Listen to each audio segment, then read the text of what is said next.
Good morning, my dear friends. Hope you are all good. So, today we discuss the chapter number second, that is analysis of financial statement. Okay, so let us see what is mean by financial statement.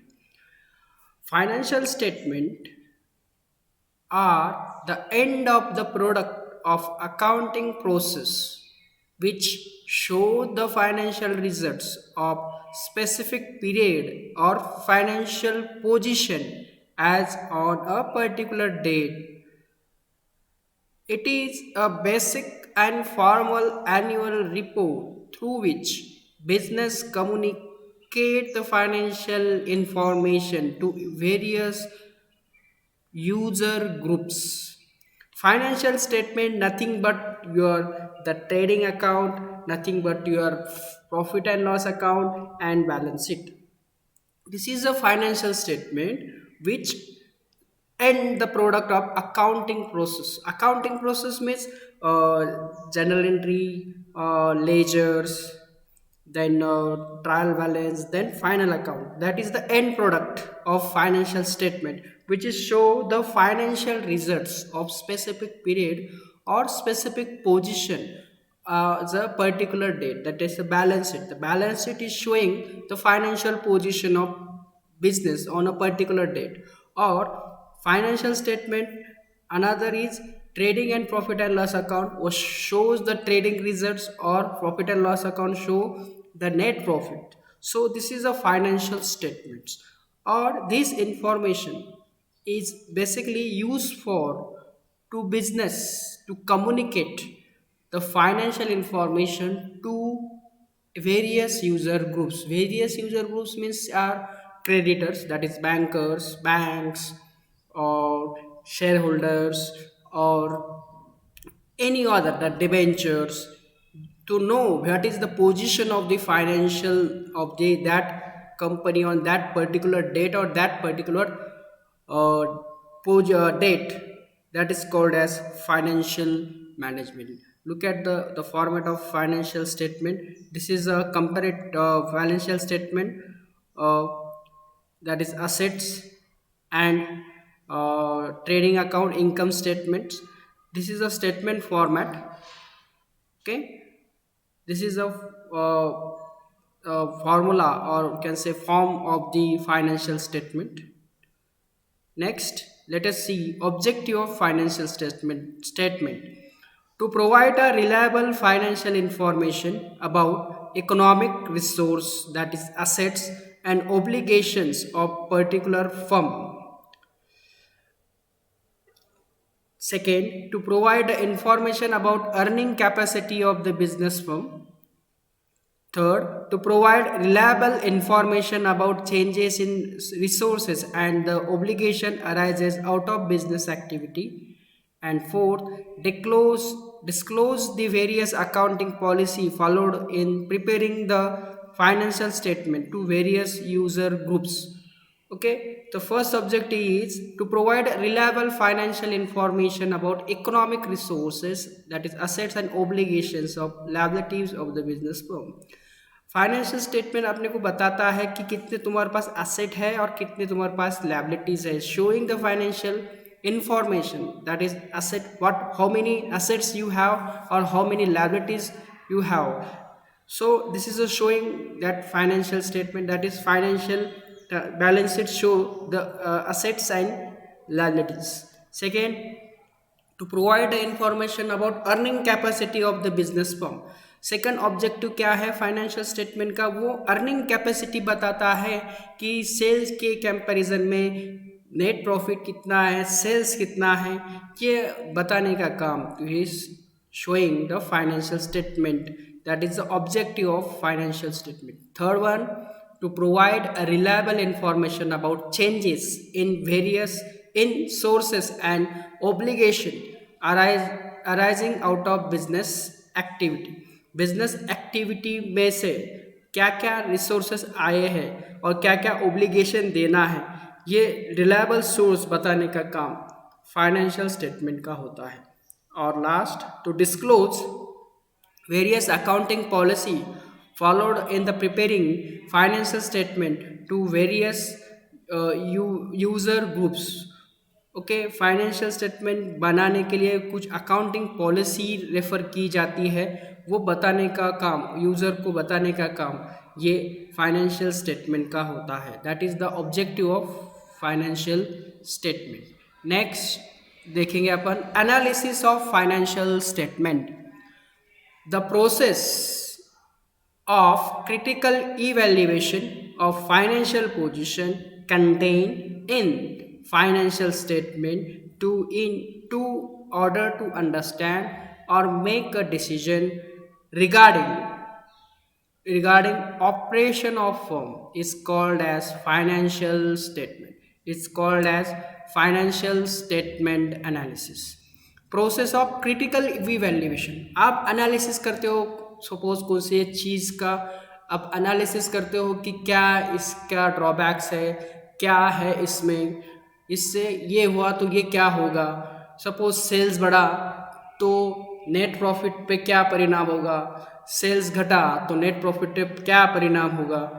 Okay, cost of goods sold कम हुए तो net sales पे क्या परिणाम होगा।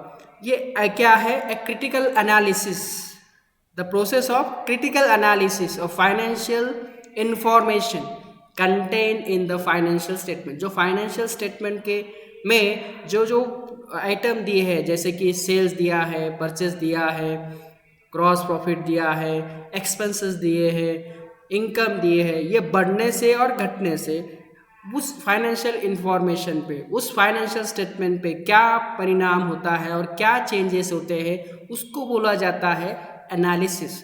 क्या बोलेंगे उसको, analysis. Analysis of financial statement. और ये स्टेटमेंट का यूज करके आप आगे के डिसीजन ले सकते हो कि सेल्स बढ़ने के क्या क्या कारण है, क्या क्या रीजंस है कि आप सेल्स बढ़ा सकते हो, और क्या क्या रीज़न के वजह से एक्सपेंसेस बढ़े हैं, जो इस वजह से तुम एक्सपेंसेस कम कर सकते हो और सेल्स बढ़ा सकते हो।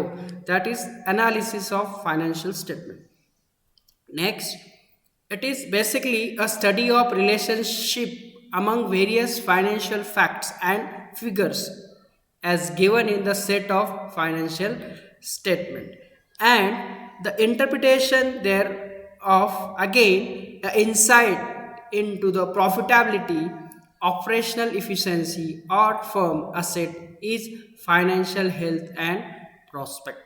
और उसमें से कुछ तो भी अर्थ निकालते हैं, उसमें से कोई इंटरप्रिटेशन निकालते हैं कि ये बढ़ने से ये होगा, ये घटने से ये होगा, असेट बढ़ने से, सेल्स बढ़ने से क्या क्या किस किस पे परिणाम होते हैं। असेट सेल्स बढ़ने से परिणाम होता है ग्रॉस प्रॉफिट पे, ग्रॉस प्रॉफिट परिणाम होता है फिर नेट प्रॉफिट पे, नेट प्रॉफिट से परिणाम होता है the financial position of overall financial position. So this is called as analysis of financial statement. Next,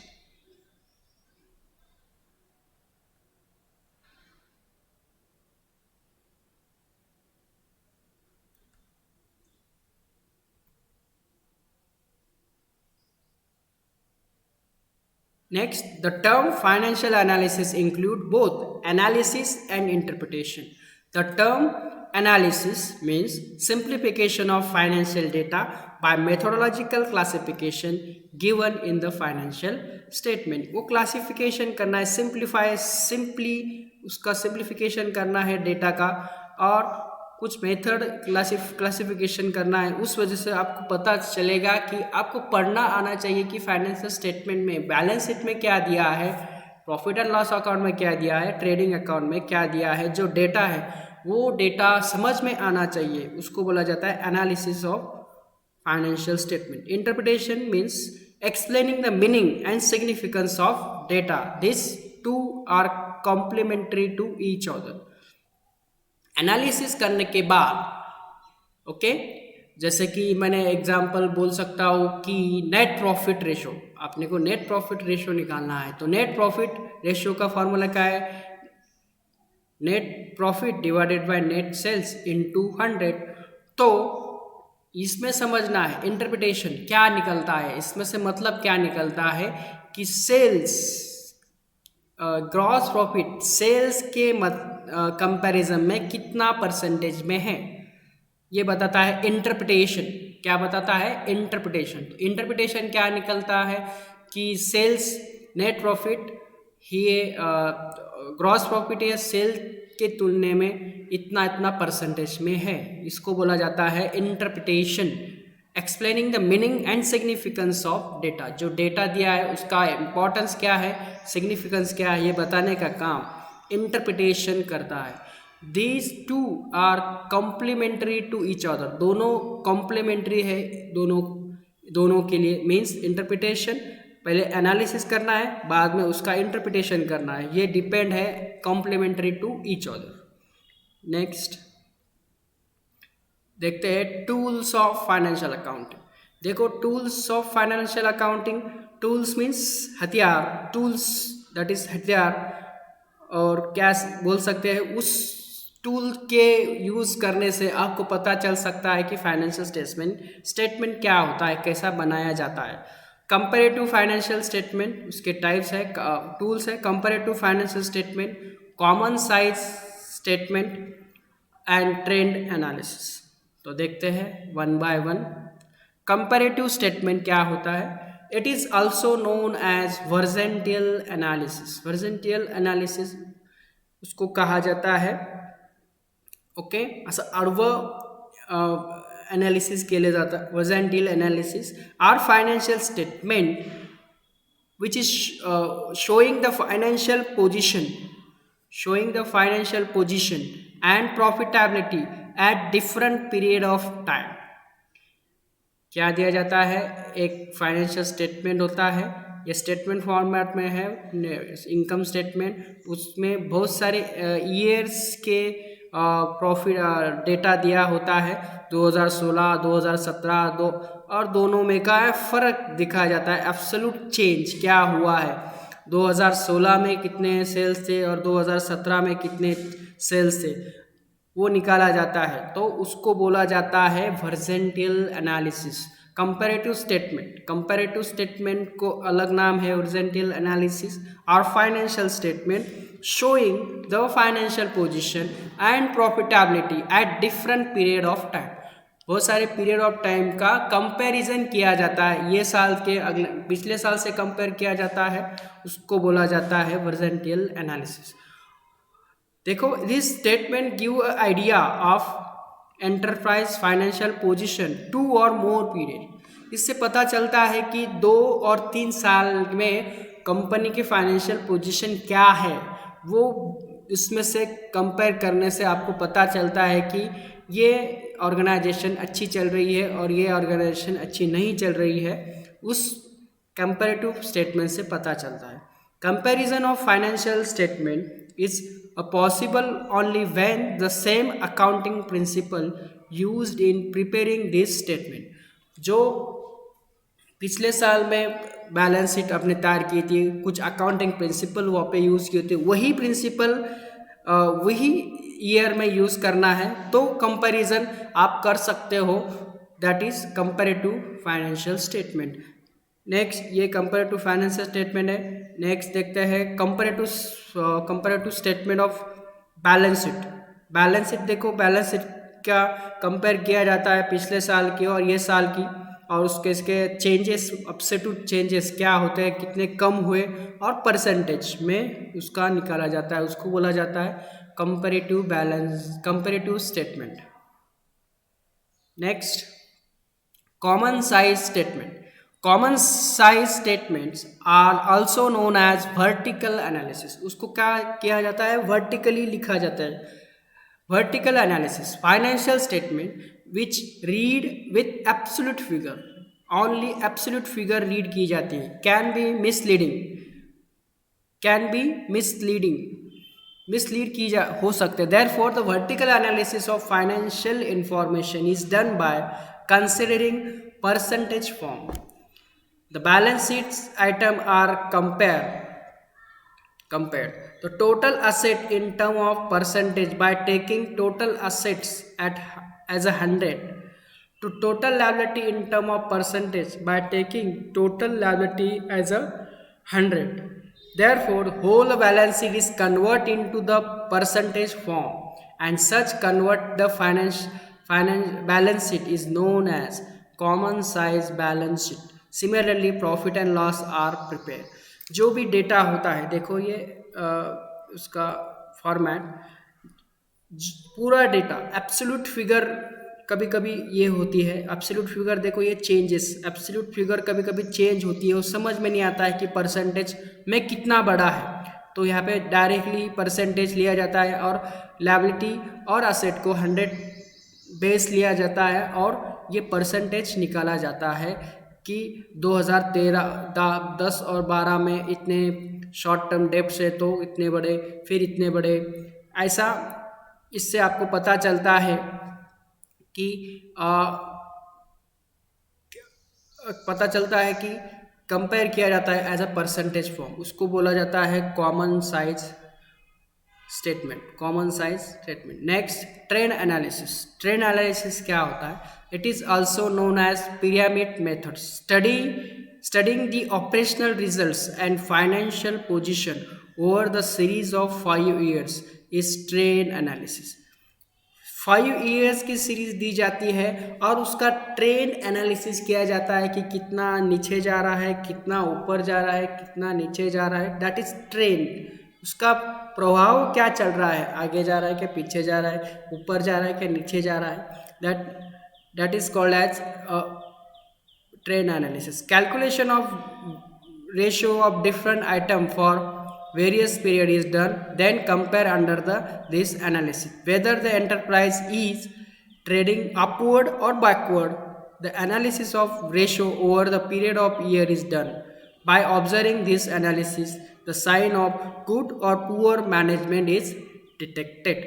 इससे पता चलता है कि आपका मैनेजमेंट कैसे चल रहा है, अच्छा चल रहा है, अपवर्ड जा रहा है तो आपका मैनेजमेंट अच्छा चल रहा है, डाउनवर्ड जा रहा है तो आपका मैनेजमेंट पुअर है। इससे ट्रेंड एनालिसिस से पता चलता है। इसका ये देखो फॉर्मेट, ट्रेंड एनालिसिस 2007, फिर 2008 में बढ़ते बढ़ते बढ़ते बढ़ते बढ़ते बढ़ते इसी आगे जा रहा है। तो ये ट्रेंड एनालिसिस है। इनकम 2007 कंपेयर लिया जाता है, उसका बेस लिया जाता है और बेस लेते हुए कंपैरिजन किया जाता है, इसको बोला जाता है trend analysis. Thank you. This is chapter number 2 जो मैंने आपको बताया, और स्टेप बाय स्टेप इसका मैं मल्टीपल चॉइस की एग्ज़ाम आपको लिंक भेजूँगा इस चैप्टर पे। और कुछ समझ में नहीं आ रहा है, समझ में आया है तो अच्छा है, नहीं समझ में आया है तो आप मुझे फिर से बोल सकते हो ये समझ में नहीं आया sir. Thank you very much.